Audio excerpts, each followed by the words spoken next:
Bonsoir à tous et bienvenue sur le plateau d'Un cœur qui écoute, votre émission de spiritualité. Aujourd'hui, nous avons le plaisir de recevoir Roch-Étienne Noto. Vous venez de publier Dieu chemin faisant, itinéraire de la mission de France aux éditions Salvator. Alors vous allez pouvoir nous raconter votre parcours spirituel et puis évidemment votre expérience au sein de la mission de France où vous êtes depuis à peu près une trentaine d'années. C'est ça. Juste avant, je vous invite à vous plier à la même tâche que tous vos prédécesseurs, nous lire un extrait de texte de votre choix. Très bien.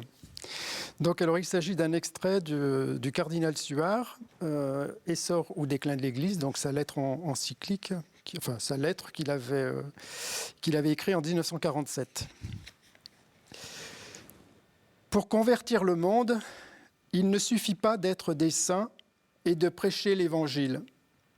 Ou plutôt, l'on ne peut être un saint et vivre l'Évangile qu'on invoque sans s'efforcer d'assurer à tous les hommes des conditions de logement, de travail, de nourriture, de repos, de culture humaine, sans lesquelles il n'est plus de vie humaine.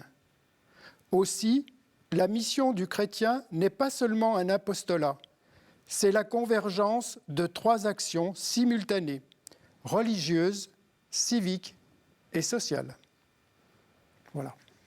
C'est un texte très court, très bref, mais qui, pour moi, me semble être très significatif et de ma vie spirituelle et de l'intuition spirituelle de la mission de France. Donc voilà, donc dans ce texte-là, je lis en fait un petit peu en filigrane la lettre de Saint Jacques, c'est-à-dire la foi, les œuvres, c'est-à-dire que si la foi sans les œuvres, voilà, ça marche la foi pas bien. sans les œuvres, ça marche pas, mais les œuvres sans la foi, c'est pas non plus le mieux. Donc là, à travers ce petit texte de Suard, j'ai vraiment ressenti que l'engagement dans la mission de France, et puis après la mission plus de l'Église, c'est exactement ce qu'il dit. Donc en fait, c'est une convergence simultanée entre la dimension religieuse, donc moi je dirais transcendante, oui. donc c'est-à-dire c'est la foi, la dimension sociale, donc c'est-à-dire que ça doit aussi se transmettre dans un engagement social, c'est-à-dire au service des autres, de la charité. Et puis après, il y avait la dimension civique, c'est-à-dire l'engagement citoyen. Donc donc ces 3 doivent se tenir ensemble. Alors après, il peut y avoir des polarités, mais voilà, si on n'est que sur un seul axe et on néglige les autres, on rate quelque chose de la mission. Il y a l'idée de fonder l'action dans la contemplation ? Alors, il y a l'idée effectivement de fonder l'action dans la contemplation et la contemplation dans l'action. Donc, c'est-à-dire qu'en fait, on contemple, mais on agit et on agit et on contemple. Donc, alors, ça vous a touché assez fortement pour que vous vous engagiez, vous que soyez appelé à être diacre ? Alors oui, ça m'a touché énormément. Donc effectivement, le diaconat est venu petit à petit. C'est pas tombé d'un coup. Donc c'est venu progressivement. Alors si vous voulez, on va rembobiner un peu tout ça. On peut rembobiner. Vous êtes originaire de quel coin ? Alors du département de l'Ain. Bourg-en-Bresse, mais plutôt du côté de... je suis né à Bourg-en-Bresse, mais plutôt j'ai vécu dans la campagne, plutôt près de Lyon. D'accord. Voilà. Famille catholique pratiquante ? Non. Même aujourd'hui encore, je suis le seul spécimen de ma famille. Qu'est-ce qui vous est arrivé ? Une chute de météorite ou qu'est-ce qui s'est passé ? On peut le dire, oui. Vous visez juste là. Chute de météorite. Donc en fait, donc je devais avoir 21-22 ans à l'époque, et je suis tombé sur le livre de... je sais que ça fait un peu cliché, mais de Thérèse de Lisieux. Oui, donc, mais ça va, ce genre de cliché, ça va bien. Comme bien d'autres, parce que je me suis aperçu... je ne connaissais pas du tout Thérèse de Lisieux. Donc j'ai lu ce livre, parce qu'en fait, l'histoire d'une âme, et en fait, comme quoi, vraiment, les choses, des fois, se font d'une manière complètement inattendue. C'est que c'était un moment où je m'intéressais, en fait, au spirituel, mais plus plus les esprits, le monde des esprits, tout ça. Alors je ne veux pas dire que c'était de l'occultisme, je n'étais pas du tout là-dedans, mais ça m'intéressait beaucoup. Et en fait, Histoire d'une âme, pour moi, âme, ça résonnait comme esprit. Donc je me suis dit, bon, il y a peut-être qu'il y a la nature avoir spirituelle des de l'âme. sur le monde des esprits. Eh ben non, ça. Et, pas tout à fait. Alors, pas tout à fait. C'est plus riche. Donc voilà, et en fait, ça a été vraiment c'est le chemin d'amour entre Thérèse et le Christ, et Dieu qui m'a, moi, touché. Hein. Donc, voilà, et puis notamment des paroles où Thérèse, elle montre en fait que cet amour de Dieu pour elle, en fait, il n'est pas dû à ses œuvres, c'est un amour gratuit, et que si elle en a bénéficié, tout le monde pouvait en bénéficier. Donc, et puis moi, je me suis dit, pourquoi pas moi? Et c'est né comme ça. Voilà, alors parfois, certaines personnes ont été un peu rebutées par le style. Alors moi, pas du tout. Non, vous avez bien aimé Pas au contraire. Ah non, ouais, j'ai vraiment adoré, mais je me souviens parce qu'à l'époque, je ne connaissais pas Thérèse, hein, donc, et je ne savais pas qu'elle était si connue. Je pensais que j'étais le seul à la connaître. Hein, donc, or du coup, comme c'était un vieux livre en fait, qui nous avait été transmis par une dame âgée, c'était une édition de 1913. D'accord. Donc le livre était très abîmé. Donc, voilà, peut-être que je vais juste... Au moment où j'avais pris la décision, on va peut-être en parler, d'entrer au monastère, je me suis dit, il faut que j'emmène un exemplaire du livre de Thérèse de Lisieux, parce que je ne le trouverai jamais plus, parce que je pensais que personne ne la connaissait, je pensais que j'étais le seul. Et du coup, j'ai recopié le livre à la main. Oh. Voilà, parce que c'était très... Alors, je n'avais pas d'ordinateur à l'époque, donc j'ai tout recopié. Avec les enluminures aussi ou pas? Oui, enfin, j'avais fait des dessins, tout ça, c'était magnifique. C'était un pavé comme ça. Du coup, pour pouvoir l'avoir sous la main, pour pouvoir m'en nourrir. Alors, je connaissais les pages par cœur. Et quelle ne fut pas votre surprise en arrivant dans la bibliothèque? Et quand je suis arrivé, donc voilà, après en 86, donc là, c'est pareil, donc je suis entré j'ai voulu faire une expérience monastique, mais en fait, moi, j'y rentrais pour toujours, hein, mais c'est pareil. Là, c'était où? C'était au monastère d'Hautecombe. D'accord. Et donc à l'époque où il y avait les moines, c'était avant le bénédictin. Bénédictin, oui. Et en fait, là, c'est pareil, c'est surtout par ignorance, c'est-à-dire que comme Thérèse, elle était moniale, je me suis dit, la seule vocation, c'est d'être moine. Donc, du coup, voilà. Mais en fait, je portais vraiment ça en moi. Hein, donc voilà, donc j'ai fait cette expérience-là qui a été riche, qui a été difficile, hein, puisque je venais d'un milieu vraiment très très très loin de la foi, hein, du catholicisme. Donc du coup, ça a été un déphasage complet du jour au lendemain. 1er octobre 86, j'entrais à Hautecombe. Donc et puis ça a duré la règle, la vie, les offices, la vie en communauté, et puis surtout comment dire, c'était une communauté âgée, hein, donc alors moi j'étais très jeune, hein, donc de me retrouver quand même avec beaucoup de gens qui pouvaient être mes grands-parents, quoi, quand même. Voilà, même s'il y avait quelques jeunes, hein, donc, mais voilà, c'était quand même une radicalité, qui a été quand même assez difficile à assumer parce que je n'étais pas mûr à l'époque pour ce genre d'arrachement, quoi. Et alors ça s'est conclu comment, cette expérience? Alors ça a été une année, comme je disais, donc forte, riche, où j'ai pu approfondir quand même mon enracinement dans la foi chrétienne, et notamment, je pense que si je n'avais pas fait ça, je pense que ça se serait dilué, puis je ne suis pas sûr que j'aurais continué le chemin à la suite du Christ. Hein. Donc du coup, ça a été un enracinement. Et puis, donc on sentait bien quand même que c'était quand même un peu juste pour s'engager, puisqu'il y a eu un moment où je devais prendre l'habit, mais justement, il y a eu un moment où on s'est dit, c'est peut-être pas tout à fait mûr. Et puis c'était une période où dans la vie de l'Église, les communautés charismatiques se développaient un peu partout. On va dire peut-être plus séduisantes, plus jeunes. Plus séduisantes, plus jeunes, oui. Donc, et c'est comme ça justement qu'on m'a orienté vers... je ne veux pas dire le renouveau charismatique, parce qu'à ce moment-là, on ne parlait pas de renouveau charismatique, hein, mais c'était plutôt vers une communauté de prière et d'évangélisation, une école de prière et d'évangélisation qui était celle du Père Daniel Ange, Jeunesse Lumière. Donc ça a duré une année de formation. Et là, en fait, je découvrais qu'il y avait des jeunes dans l'église, parce qu'en fait, je ne m'en doutais même pas. Hein, donc Mais des trucs tout bêtes, hein, par exemple, des choses, ça m'est resté en tête. Quand j'étais au monastère, il y avait le maître des novices qui me dit bon, tu vas dans la chapelle, là-bas, enfin, voilà, tu vas dans la chapelle, et si tu vois la lumière rouge, c'est que Dieu est présent. Alors je rentre, ça, puis je regarde, puis je vois effectivement une petite lumière qui scintillait. Et puis il me dit ça veut dire que Dieu est présent. Et moi, je croyais que la lumière, c'était Dieu. Alors, j'ai passé, je sais pas, au moins 2 heures, et je fixais la petite lumière en pensant que c'était. Je me dis, c'est bizarre, il bouge quand même. Donc voilà, non, mais c'est pour dire quand même. Pour dire que vous n'aviez pas reçu grand-chose à la maison, à l'école. Non, puisque c'était pas des choses dont on parlait. Hein, donc voilà, tout ça pour dire que j'étais. Voilà, donc, et je découvrais des jeunes dans l'église, des jeunes de mon âge. Alors, une fois que vous avez eu cette formation de 1 an chez Jeunesse Lumière, où en gros on vous a bien mis en route pour partir sur les routes annoncer la bonne nouvelle, vous êtes parti sur les routes annoncer la bonne nouvelle ? Alors oui, pas comme ça, mais effectivement, j'ai pris j'ai pris un emploi d'animateur social et je continuais à cheminer avec un moine bénédictin.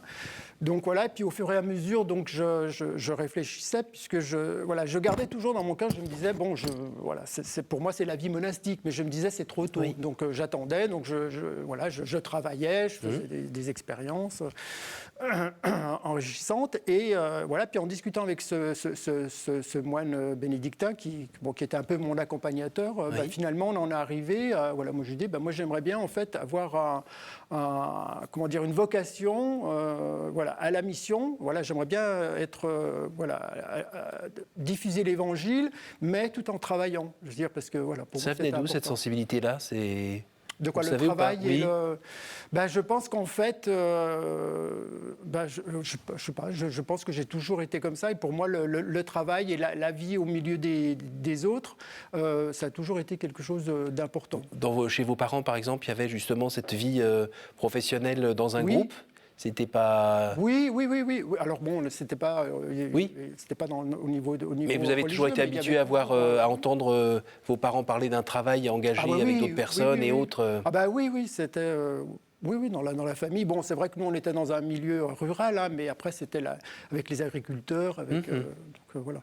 Donc, il y avait effectivement ce goût d'être avec les autres et d'annoncer l'évangile. Donc, pour moi, ça, c'était important. Et c'est ce moine-là qui, finalement, au bout d'un moment, me dit, tu devrais peut-être t'orienter vers la Mission de France. Alors, la Mission de France, il faut préciser, c'est donc un diocèse un peu particulier. Voilà, donc c'est un diocèse qui a été créé par Pie XII, hein, donc en 1954, hein, du moins la forme canonique, hein, mais la Mission de France, elle a été créée par les cardinaux et archevêques de France, donc ce qui est actuellement la conférence des évêques, hein, mais sous l'impulsion du cardinal Suard en 1941 officiellement, et ensuite le séminaire a ouvert en 1942.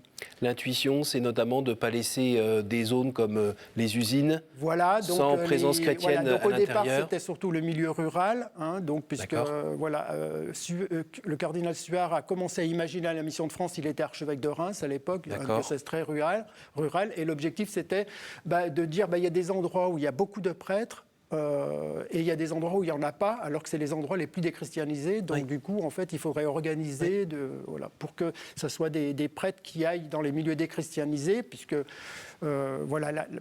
la question de la déchristianisation, évidemment, ça ne date pas de Vatican II, hein, ça date de bien avant. Hein, et il y avait déjà des évêques qui réfléchissaient à... et du coup, de créer un séminaire spécifiquement pour les zones déchristianisées, avec une formation un peu particulière pour aller à la rencontre des gens là où ils sont. Les prêtres ouvriers, c'est cette famille-là. Exactement. Donc les prêtres ouvriers pour lesquels j'ai une admiration sans borne. Vraiment, pour moi, ils sont exceptionnels dans tout, hein, même s'il y a eu des abus, hein, ça c'est sûr. Mais la force de la vocation des prêtres ouvriers, pour moi, c'est quelque chose d'exceptionnel. Et alors vous, votre place dans cette Mission de France aujourd'hui, quelle est-elle ? Donc moi je suis diacre, hein, donc depuis 99. Donc ça fait 23 ans. Donc moi je suis dans le diocèse du Val-de-Marne et plutôt orienté monde de la santé, hein, puisque ça c'est mon travail depuis maintenant plus de 30 ans. Hein, donc je suis dans le service public depuis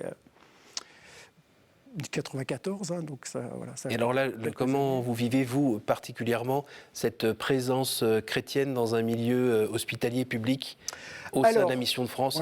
Oui. Alors, comment... effectivement, donc, dans le service public, c'est sûr qu'on n'affiche pas sa foi. Hein, donc voilà. Alors après, ça passe essentiellement quand même par le témoignage de vie, la manière dont...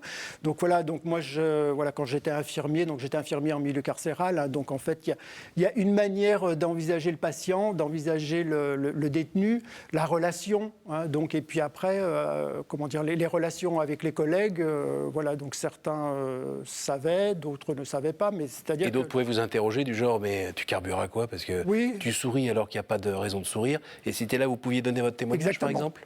Voilà, c'est-à-dire le témoignage, alors c'est-à-dire, de donner l'idée que la vie, dans la vie, tout n'est pas triste, hein, donc, ou tout n'est pas grave. Voilà, il y a quand même des choses sur lesquelles on peut s'appuyer pour avancer. Hein. Et je garde toujours cette manière dont le cardinal Suard envisageait l'évangélisation, c'est-à-dire d'avoir un regard positif sur le monde. Hein. Donc, c'est-à-dire que le monde souffre suffisamment pour ne pas en rajouter, donc il faut être positif, il faut vraiment essayer d'aller chercher ce qui pousse, ce qui germe, ce qui grandit, hein, et pas uniquement regarder ce qui dépérit. Quoi. Et dans les poches, vous avez toujours 2-3 exemplaires de Sainte Thérèse que vous distribuez aux gens qui vous le demandent? Alors non, j'ai plus. Ça, je l'ai longtemps gardé pour moi, mais non. Après, dans mes poches, ce que j'ai surtout, c'est le Cantique des Cantiques que je garde précieusement, hein, donc depuis pratiquement le début. Donc, et puis après, effectivement, moi, dans mon sac, j'ai toujours un évangile. Donc voilà, puis après, c'est surtout les paroles, c'est les dialogues, hein, qu'on a, surtout interpersonnels avec les gens. À quoi vous ressourcez-vous quand, de temps en temps, l'air de rien, la vie est un peu difficile et on allume sa radio, on parle avec des gens, on va au travail, tout est un peu noir partout. Comment vous faites pour ne pas être submergé? Je dirais c'est d'abord la prière, c'est-à-dire que quand on est diacre, on est donc c'est la prière des heures, hein, oui. Donc surtout le matin, donc avant d'aller au travail, donc je récite tous les jours les laudes, les laudes. Avant d'aller au travail, et ça m'aide beaucoup. C'est une habitude que j'ai depuis un certain temps. Tous les matins. Puis après, c'est au quotidien, en fait, c'est spontanément, en fait, la pensée du Christ me revient en tête. Hein, et puis, c'est la prière de l'Angélus, en fait. Oui. Je me souviens qu'avant d'entrer à Hautecombe, donc j'étais allé voir le curé de ma paroisse, et puis je ne sais pas pourquoi, d'un seul coup, il m'a parlé de l'Angélus. Voilà. Je me disais, tiens, c'est bizarre, pourquoi il me parle de l'Angélus, surtout que je ne savais pas trop ce que... Vous pensiez à l'ange Élus? Voilà. On ne dit pas Élus, pourquoi Élus? Et puis finalement, en fait, c'est quelque chose qui rythme ma journée, donc c'est-à-dire le matin, le midi et le soir. Donc permet de se réaligner alors qu'on est dispersé par des activités autres. Alors je l'associe à un autre truc que je fais et qui permet à chaque fois de réciter cette petite prière. Mais après, c'est vraiment le contact avec les gens. Hein. Donc c'est ça, en fait, dans lequel je me ressource, hein, vraiment. La Mission de France, son intuition, comme ça, quand on ne connaît pas très bien, on a l'impression que ça correspond plus à une époque passée. Est-ce que c'est votre analyse? Non, parce que... évidemment, je veux dire, c'est une histoire qui a été riche, hein, avec beaucoup de rebondissements, un peu chaotique. Donc, effectivement, avec des heures un peu, notamment avant Vatican II, hein, puisque la manière dont les prêtres de la Mission de France ont exercé leur sacerdoce a aussi eu un impact sur le Concile Vatican II, sur la manière de voir je ne veux pas dire de réformer le ministère, c'est pas ça, mais bon, là, il y a quand même eu des petits déplacements qui se sont faits au niveau du ministère presbytéral. Mais effectivement, c'est une histoire qui a continué, hein, quand même, avec des hauts et des bas. Donc aujourd'hui, alors bon, je sais que les derniers, il y a quelques mois, il y avait 13 séminaristes à la Mission de France. Donc voilà, c'est pas rien quand même. Hein. Donc ça veut dire quand même que ça continue d'attirer. Mais effectivement, Avec tout le reste, c'est-à-dire que, comment dire, il y a eu les effondrements des idéologies, Oui. donc y compris aussi la manière la manière d'être missionnaire aussi. Oui. Voilà, c'est beaucoup plus compliqué aujourd'hui dans un monde où il n'y a plus d'affrontement entre deux blocs. Hein, Oui. donc, c'est-à-dire, on voyait bien, hein, par exemple, la Mission de France a beaucoup été en dialogue avec le Parti communiste, par exemple, mais c'est aussi à un moment où l'Église, elle représentait encore quelque chose dans la société, même s'il y avait beaucoup de déchristianisation, et les prêtres de la Mission de France le découvraient vraiment... le découvrait chaque jour. Hein. Et en même temps, il y avait cette force du Parti communiste, hein, qui faisait qu'il pouvait y avoir un dialogue ou un non-dialogue. Mais, par exemple, avec Madeleine Delbrel, qui a été assez proche de la Mission de France pendant un certain temps, voilà, il y avait ce dialogue-là. Aujourd'hui, c'est beaucoup plus diffus, c'est beaucoup plus compliqué, puisqu'en fait, on est plutôt face à beaucoup d'indifférence. En fait. Donc, du coup, c'est pas si simple que ça de trouver sa place dans la mission et dans le dialogue. Et il y a d'autres religions qui peut-être aussi, je ne veux pas dire entrent en concurrence, mais font que la tâche est moins naturelle, encore moins naturelle qu'avant, je ne sais pas, hein. C'est une question. Alors c'est assez paradoxal. Par exemple, pour parler de l'islam, comment dire, bon, là je fais aussi j'ai été aussi enseignant en institut de formation en soins infirmiers, et on voit de plus en plus de filles arriver avec le voile, avec tout ça. Ça c'est assez nouveau aussi, hein, ça date de quelques années. Hein. Et effectivement, en même temps, alors d'un côté, je me dis... Voilà, c'est une manière étrange, parce que pour moi, c'est très étrange d'afficher sa foi comme ça, à travers un habit. Notamment des religieuses ou des religieux, on peut le comprendre, mais bon, pour des jeunes filles qui sont étudiantes. Mais en même temps, je me dis, d'un autre côté, ça dit quelque chose quand même de la transcendance de Dieu. Donc, c'est-à-dire quand même, Dieu est quand même présent dans le monde et dans la société, et on est obligé de le voir. Donc voilà. Qu'est-ce que vous avez voulu nous transmettre dans ce livre ? Alors, à travers ce livre, donc Dieu, chemin faisant, donc en fait, ce qui pour moi était important, donc outre le fait que que nous célébrons cette année les 80 ans de l'ouverture du séminaire de la Mission de France, c'était surtout de mettre en avant des éléments essentiels de la spiritualité de la Mission de France, des gens de la Mission de France. Hein. Et notamment, je reviens tout à l'heure avec la dimension religieuse, civique et sociale. Hein, donc, c'est-à-dire qu'en fait, c'est un engagement sur ces trois dimensions, avec des polarités, mais on essaye de tenir ces trois dimensions en même temps. Hein. Donc, c'est-à-dire le rapport au transcendant, hein, à la foi, le rapport à la société, et ensuite le social, c'est-à-dire aussi prendre en compte les pauvres. Hein. Ça, c'est extrêmement important. Hein. Donc, c'est-à-dire qu'il n'y a pas de mission si on ne s'occupe pas des pauvres. Donc, et aujourd'hui, avec vos 30 ans d'expérience, vous arrivez à concilier les trois ? Alors, personnellement, personnellement, j'essaye. Hein, donc, c'est-à-dire, la dimension spirituelle, donc ça, elle a toujours été présente. Hein, et puis, dans le travail aussi, puisque j'ai publié un livre sur la détresse spirituelle du patient, mais qui est plus orienté détresse existentielle, hein, sur le sens de la vie. Hein, donc, donc, à travers ce livre-là, j'ai essayé de dire aux infirmiers comment on peut prendre en charge cette souffrance-là, qui est souvent négligée, hein, la souffrance spirituelle des patients qui est négligée. Hein. Donc voilà, puis après, c'est aussi tout ce que je peux faire aussi en termes d'engagement dans la foi ou dans l'Église. Hein. Donc évidemment. À travers le diaconat. Pardon ? En étant diacre, tout ça. Et puis après en ayant des engagements, notamment, c'était surtout à Ivry-sur-Seine. Donc, et puis après, d'un point de vue civique, hein, moi, ça a commencé par le fait d'aller voter. Hein, puisque j'étais pas du tout dans une famille où on votait, on était assez Donc, et du coup, pour moi, ça a été un engagement assez fort, c'est-à-dire d'aller voter. Donc ça, c'est un engagement citoyen, et je me dis, en tant que chrétien, on doit avoir une action sur la société. Hein, donc puis après, c'est l'engagement aussi associatif. Hein, donc il y a plein de choses qu'on peut faire. Et après, social.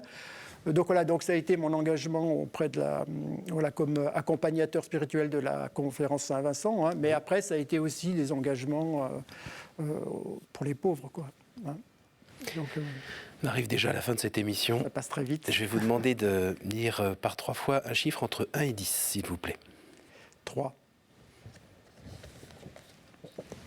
Quel conseil donneriez-vous à quelqu'un qui aimerait rencontrer Dieu ? Quel conseil je donnerais à quelqu'un qui aimerait rencontrer Dieu ? Alors, je ne sais pas si je peux donner des conseils, mais c'est de se questionner. Hein. C'est déjà d'avoir un questionnement. Celui qui ne se questionne pas, il ne cherche pas. Hein. Donc, et Dieu, en fait, on passe sa vie à le chercher. Hein. Donc, se questionner. Une deuxième ? 7. Y a-t-il une parole que vous regrettez de n'avoir pas dite à quelqu'un ? Alors, il y en a beaucoup, hein, mais peut-être à mes parents qui sont décédés. Hein, donc, peut-être de ne pas leur avoir assez dit combien je les aimais. Et voilà, puisque quand on est dans la vie quotidienne, on ne pense pas à ces choses-là. Et puis après, c'est trop une fois tard. qu'ils sont partis, qu'on se dit, bon. Mais bon, en même temps, je me dis, là où ils sont, ils le savent. Voilà, vous pouvez prier pour eux. Voilà, on peut prier pour eux. Une dernière ? Alors, entre 1 et 10, toujours 2. Quelle est pour vous la plus belle fête ? La plus belle fête ? Il y en a plusieurs, hein, mais ça serait la Pentecôte et Pâques, évidemment. Merci beaucoup, Roch-Étienne. Je vous remercie. Merci d'être venu jusqu'ici nous partager ce qui fait votre vie. Je rappelle le titre de votre livre, Dieu chemin faisant, itinéraire de la mission de France, paru aux éditions Salvator. Merci à vous tous pour votre fidélité. Retrouvez ce programme sur notre site www.ktotv.com. Et puis moi, je vous donne rendez-vous la semaine prochaine. Bonne soirée.